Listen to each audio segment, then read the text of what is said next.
Hey everyone, today is February 17th, and I wanted to talk about the Cubs' sort of modern philosophy in this new, I like to call post-core era. I know I'm wearing my Diamondbacks jersey. My Cubs stuff is in the wash. I always got to try to wear some baseball thing, at least when I'm talking about baseball.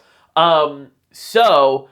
I kind of want to just think, or think and talk and discuss today about sort of how the team has changed in the 20s, basically.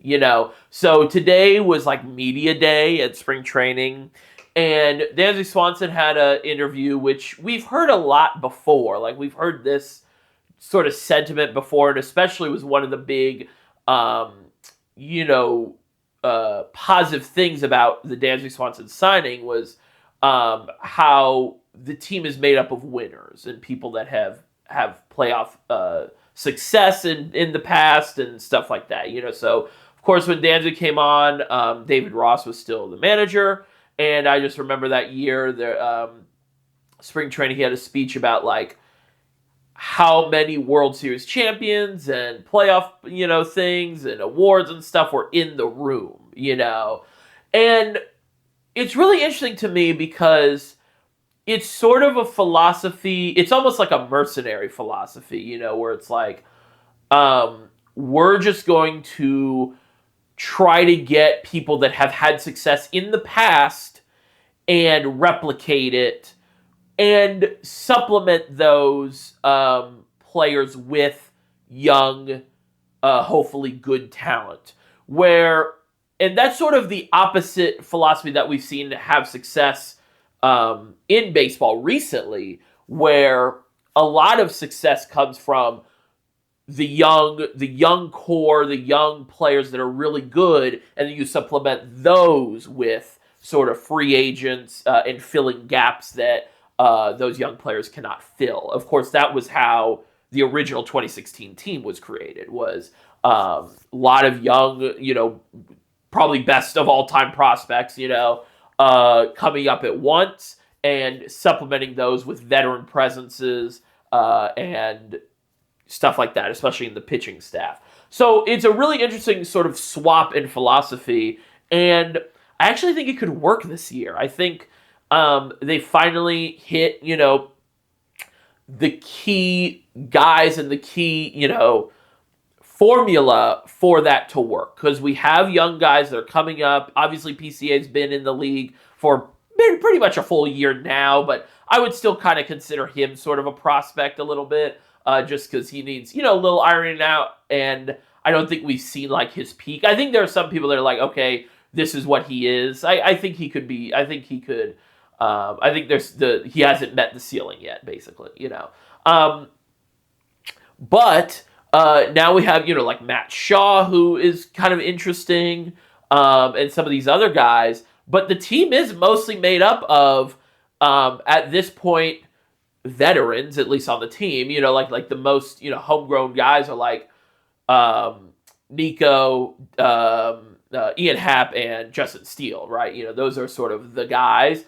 But at this point, they've been on the team for a while now, and a lot of the other guys are like Seiya Suzuki, who, he was from Japan, but he kind of goes into that mix of previously really good player that, they had come onto the team instead of raising him, basically. Dansby Swanson, of course, is the prime example. And now we have Kyle Tucker, and I'd even throw Ryan Presley in there because he's going to be a very key part to this whole system, and you sort of see how they were like, okay, last year the bullpen, this is just an example, right? Last year bullpen, very shaky in the beginning, very shaky. And then you had Porter Hodge come out and be like the closer towards the end of the year, and especially this last like month or two. I actually went to a game at Dodger Stadium, and he closed that game. That was the game where he had like that kind of weird like health scare thing, like he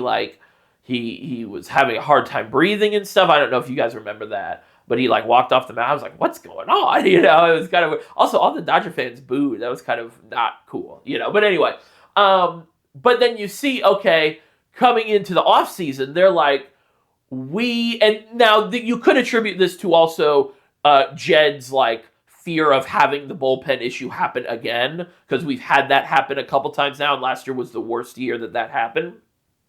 But he comes in, he's like, I really want Ryan Presley or someone of that, like that level, because not that he doesn't trust Porter Hodge, but there's just their philosophy is more, we're supplementing the veteran free agent sort of trade pieces, previous success guys. I think mercenary is kind of like a negative term, but that's sort of like the term that's in my head with the young guys, and it's not the opposite. So we're not getting Ryan Presley to be the setup man for Porter Hodge. We're getting Ryan Presley so that Porter Hodge can become Ryan Presley, so that he can tutor Porter Hodge and stuff, And I think there's a very interesting difference in those, because most of the time when you see teams constructed in this era, it's young guys, really good players that are, under team control, and then you go, okay, here, let's add such and such, whatever. And the Royals did this fantastically last year. I say this all the time. I think the Royals had one of the best off seasons of all time last year. And I might make a video at some point about it, because I think it's just it was masterful. The only downside was they didn't get Greinke back, but he retired basically. But you saw, okay, we have Bobby Witt, we have Pasquantino,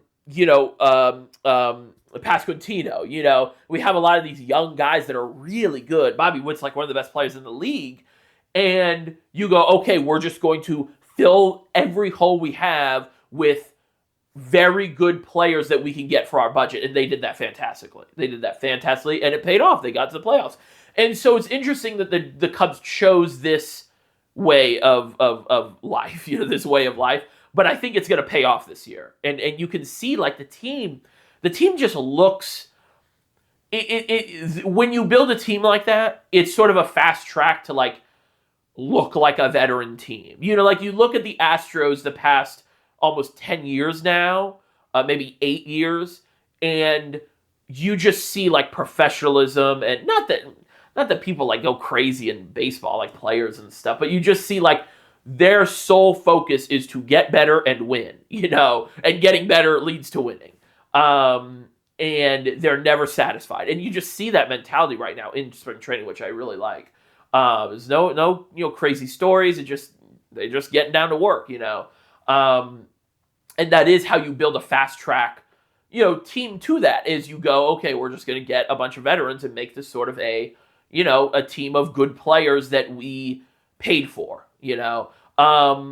I think it's also interesting because that's one of the reasons why, like, last year, the budget, like, they almost hit, or they did hit the salary cap, right? They went a little bit over. And I think now it's just the whole vision is coming together.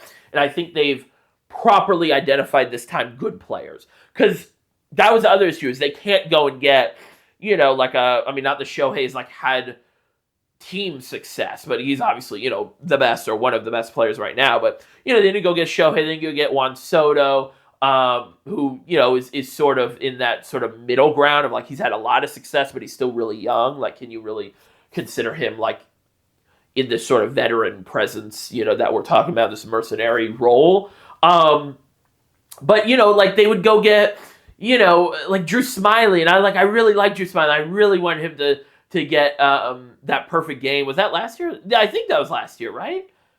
I think that was last year, but maybe that was 2 years ago. But I love Drew Smyly, but man, like, that was not the guy, Same with Trey Mancini and Eric Hosmer and all those, guys that they tried at first base. It's like, this is not the guy, man. This is not the guy, And yeah, it's really interesting, and I think it's going to pay off this year. I really do. It's not even more like I hope. I think they're going to make the playoffs. I would be shocked if they don't, because it's one of those things where if they don't, then they have to tear the whole thing down. They have to. The philosophy just does not work. If they don't make the playoffs with Kyle Tucker and Ryan Presley and all the other guys you already have, you got to tear it down. You got to. I mean, I don't even know what else you do. which is a shame. Which is a shame. I think if you do have to tear it down, then you really have to go back to what worked last time. Is those lottery tickets, man? But again, you're never going to get another Chris Bryant. It's never going to happen. Probably best prospect, at least best Cubs prospect of all time. I think there's probably arguments for it might just be period. But yeah, it'll be interesting. We'll see. I'm really excited though.